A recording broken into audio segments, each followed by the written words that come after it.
seeing him play.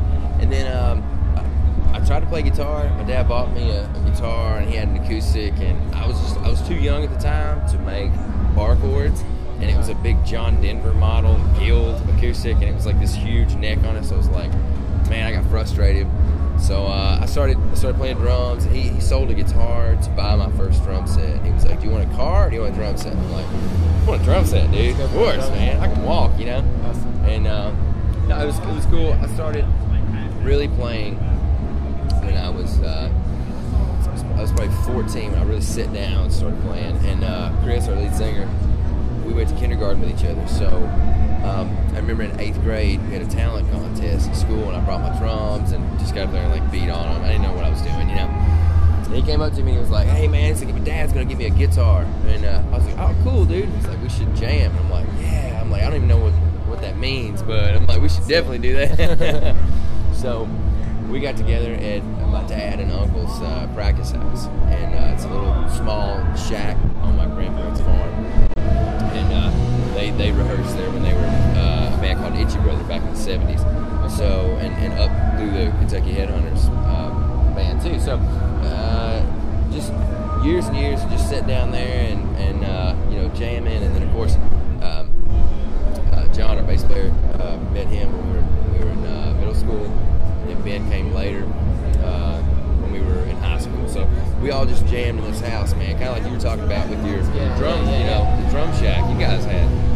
And it was cool because we sat there all day long, man. As soon as school was done, we would go in, start practicing and rehearsing. We would stay till like 12 at night. You know, come out, you know, go to school the next morning. You know, just like, oh my God, just, you know, fall asleep in class. But we were practicing all the time. We weren't really good at anything else, so we were like, we should keep doing this. You know? Focus on this. But no, I grew up. My uncle really turned me on to stuff like Steve Gadd, obviously Bonham, Ginger Baker, Mitch Mitchell. So many things, man, that like I don't know. Maybe drummers my age at that time wouldn't have learned about. You know, and YouTube wasn't, you know, even around then. So yeah, but I mean, watching my Uncle Fred play. Of course, he's got these huge double bass, 28-inch old Ludwig, you know, kicks, and he's got like a one rack and floor, and he just kills it, man. You know, his drums are older than I think a lot of people's like vehicles, man. Like they're like 1940s, 1950s. So obviously, he's a real big guy into vintage stuff, and this is actually the first tour that we've ever done where I brought another bass drum out. It's a double bass kick. But it's crazy because it's so hard, man. I've been a single bass player for my whole life and just dabbled with double bass, you know. Yeah. It's kind of hard because it's like you want to. I'm trying not to overplay, you know, but it's like parts where, I try to make it sound like the album, but there's parts where you get in there and you're just like, you know, you're just like, you have to tell yourself that, you know, I'm double bassing too much. You know? Yeah. It's fun. It's hard though, man. It's those pedals. Like I'm using the direct drives, the DW direct drives, but the fly weights that come on them, you know, they're a lot lighter than a lot of the other beaters. You know, before like the DW, the black. You know, the black. I can't remember what that beater's called, but that's just too heavy for me. But by using the fly weights, the red ones. You ever seen the red ones? Yeah. Using those, so I like a little bit more weight. The reason I got turned on to Zildjian was my uncle, Fred. He played Zildjian his whole life, and he was like, you know, you need to, you know, check this out. So it was just stuff, everything I got turned on to was because it was laying around somewhere. You know, it's like, oh, there's a pile of Zildjian cymbals here, there's some drums, you know, and I just started, like, really taking in all that stuff. The cymbals I play, it kind of varies. Like, I play like a 22-inch A medium ride. And then I was playing the 21-inch sweet rides, the crashes. Love them because they're just big, you know. But the only problem is I noticed that with smaller cymbals like a 19 and a 20, you can get out of it really quick. You know what I'm saying? Yeah. Like you hit it and it's like bam, it's done. Fast, yeah. Where like the 21 inches are great for crash riding, but you can't cut somebody's head off with it. You know what I mean? Yeah, they don't have the same attack, maybe. Yeah, and it's like they do this. You know how Bonhams, obviously, you know, like some were like, mixes. I love that sound on my ride, but I like a really quick, just cut, something really more of a not a drive, but like a really like something that'll just make sense. Will react to how hard you hit it. You know what I mean? Yeah. So you got more mass in a bigger cymbal, so it takes longer for that to flex and that the projection sound to come out.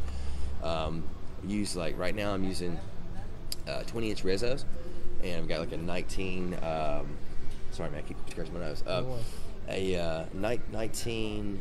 I think it's an A custom, and actually I found one of the. You remember the Z customs they used to make? Yeah. I had one in a vault over here, and I found it. And I'm like, ooh, I don't even know if I need to put that up, because they don't make it. Yeah. Put it up, screw it, put it up. And then a 20-inch Oriental China. Awesome. That's pretty. I like the way they sound. The bigger Chinas. 15-inch Master Sound hats. I was playing 14, but I was like, man, I started playing some 15s, and I was like, golly, it's like it's cool. Yeah, it's just I think for more than rock stuff, if you do, like the R&B and stuff like that, the 13s and 14s, Yeah, exactly. 14's a standard hat, I think, so. But using the DW drums, loving them. Maple mahogany shells, which it's inner maple and then obviously a veneer of mahogany on the outer ply. I'm using a 12, 13, 16, 18 floor, 20-inch floor, and I'm using a 22-inch gong, which I don't have today because there's not enough room for it. And everybody's mad at me because I ordered. They call it the Neil Peart kit, and it's like, we can't, like our trailer's so small, over here, and they're like, we having to fit drums in people's bumps and stuff. I'm like, sorry guys, sorry. So invading everything. I know it. But I use Evans heads, I like those. I love the clear, I love like the EC2s and even the coateds, but for live, because we just, it's live and you hit harder, whatever. There's more of the show versus recording. You're trying to get that best sound possible. The black onyx heads are what I'm using now, and they're pretty. Dude, they sound great. They don't have the sensitivity that like a G2 would have or a EC2, or something thinner, but they hold up for the show, and they look pretty metal too. I was worried they would look too metal. Steve at Evans Lobmeyer, he's a really good friend of ours. And I was like, man, are these too metal for me? And he's like, nah, man, go with it. So, but and then the Porters and Davies, the bass, system, that is, dude, so sick. Like I got turned on to them from Ray from Korn, and also Will Hunt, and they were like, man, you really need to get one. I was like, okay, all right. I've been using the in-ears, and you can't reproduce the bass in the just dual drivers, or even the triple or quadruple drivers. And it's like you got that Porter's sitting there. It's cool, man, because like you feel even the ghost notes. It's not just like that bass from a bigger drum. Yeah, just you feel the ghost notes, all the stuff. So the articulation of what you feel from that is really cool. I would advise anybody to get one of those, and you don't have to be playing a big stage. You can just be in your house. And mic the kid up. What else? Fader sticks. I do. I think I'm the only guy in the world that plays this one model. It's called a Warrior, and I started playing. The line they have out called the XD5A. Yeah. Started playing that, but I noticed that like they were just like maybe a quarter of an inch too long, and what it was doing is like my doubles and stuff, like I noticed that I could do them fast, but then like there was that point where it was like the length was like, man, it's just too long. So I went to the Warriors, which are the same diameter. They're in between a 5A and a 5B, so but they make some great and they're shorter. Yeah, just a little like I think they're 3/4 of an inch shorter. I think they're not much. It's got a little bit of different head on it. It's got a little bit of a barrel head, I think, but I like them, man. They're really cool. I really happy with the Fader stuff. They make great products. It comes down to really what each player really likes, because I know like obviously you get endorsed by companies and you need to represent that company, and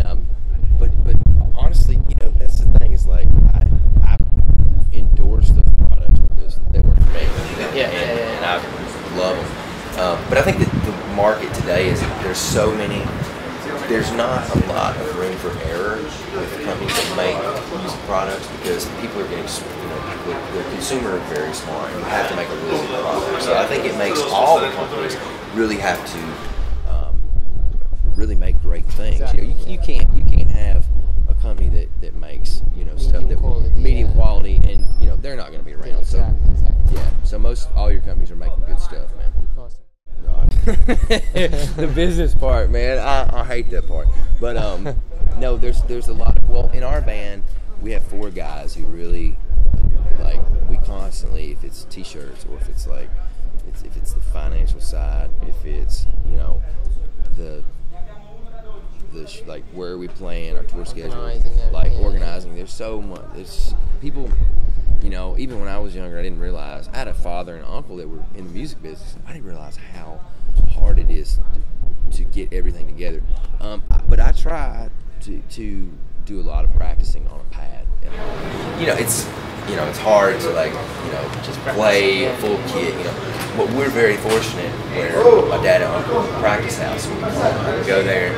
It's out in the middle of nowhere. It has no street address, so it's off the maps. You can play whenever you want. I've been very blessed. Yeah, to have that's that the big place. thing. So, and it's hard, man. When you get home, we scatter like rats. We're just everywhere, and because people have Chris has a little boy. John, our bass player, has 2 little girls. I got a little girl coming in November. Awesome. So, and Ben has a dog. It is his child. He carries around like a little baby.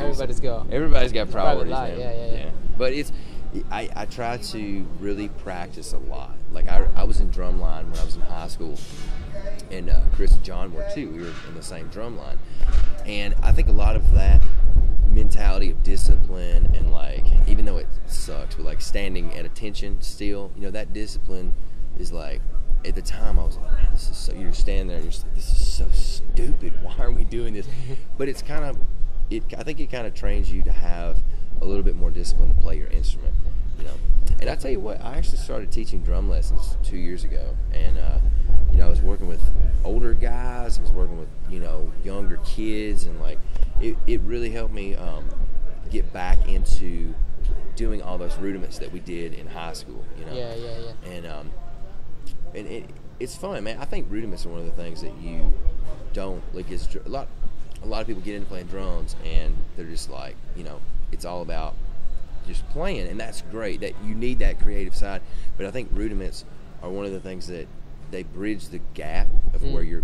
They're the fundamentals of everything. And when you tell an 8-year-old kid that, they're like, I just want to play drums. I want to bash the cymbals.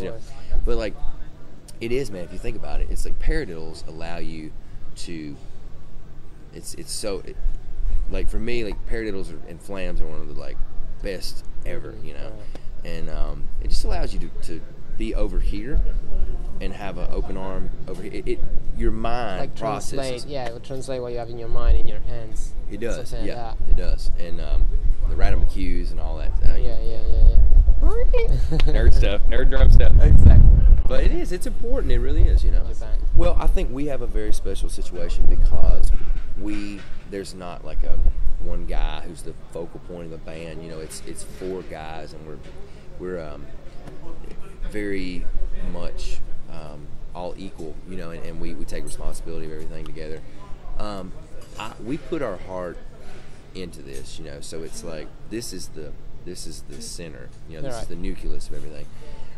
I don't tour with anybody else, and I don't record on people's albums at this point. I would do session work. I'd love to, but as far as starting another band, and stuff, right now, in our lives, and I hope, actually, to be honest with you, I hope we can all 4 just keep, stay healthy and, stay as tight as brothers as we always have been, and keep doing this till, we don't have to ever do anything else. But I think too, though, there's a part of playing with other people and jamming that's so important, Right. I think if you have 8 different bands, you can't really focus on what the priority is, but I think it's great to jam with other people, other musicians, because you might be doing stuff that's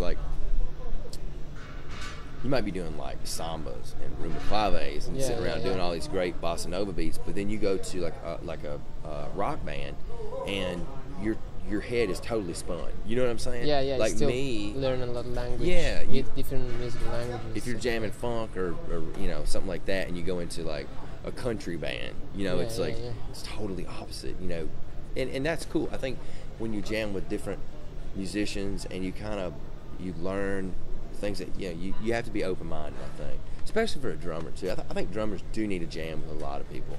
Especially bass players. Yeah. Really good bass players. True. Like, you know, it's funny though. The people you play with kind of carve who you are out. You know, as a drummer. So it's cool. Awesome. Rudiments. Just practice your head off. I would say, you know, honestly, I know it's kind of sounds like redundant, but just practice all the time. And the great thing is now, I didn't have it when I was growing up, but I mean the internet. So many thousands of great drummers on the internet. Yeah. You know that. I mean, the thing is, it's if you want to nowadays, if you want to become, you know, a drummer or a musician, you can learn anything you want to from the internet and hang out with other musicians. You know, that's for us. We were kind of we were very fortunate because we had my dad and my uncle to kind of teach us things, and also there were other musicians in the community, and we were little kids, you know, and they were like, oh, you know, cute little boys, you know, come here and, you know, watch us older guys play. So you got to find people who are, as far as like when you're putting a band together, just find people that you can be brothers with or brothers and sisters with, you know, and like really be passionate about what you're doing and stay focused, you know, and don't let anything kind of pull you away from it. I mean, I think that as a musician, like you're going to be a different person to begin with, because it takes a special person to become an artist. You know, if you're painting or if you're playing music or whatever you're doing, you know, and so you gotta put your whole mind to that. You'll never be normal. you know? So that's kind of a pain because a lot of parents don't realize that, you know, their child could be, you know, could do this professionally. And you know, there's not like, I mean, it's. Two, I would say this, like, don't do it for the wrong reasons. Like, don't do it because you're wanting to be a millionaire, because that's not going to happen. You know, exactly. I mean, I hope it does, but you know, you need to be able to go, okay, I want to play music because I love music. I want to do this because, you know, this is what inspires me, and I don't want to, you know, I don't want to have a normal 9-to-5 job. I want to do this. So, but if you work hard, man, anybody can do it. We're living proof of that.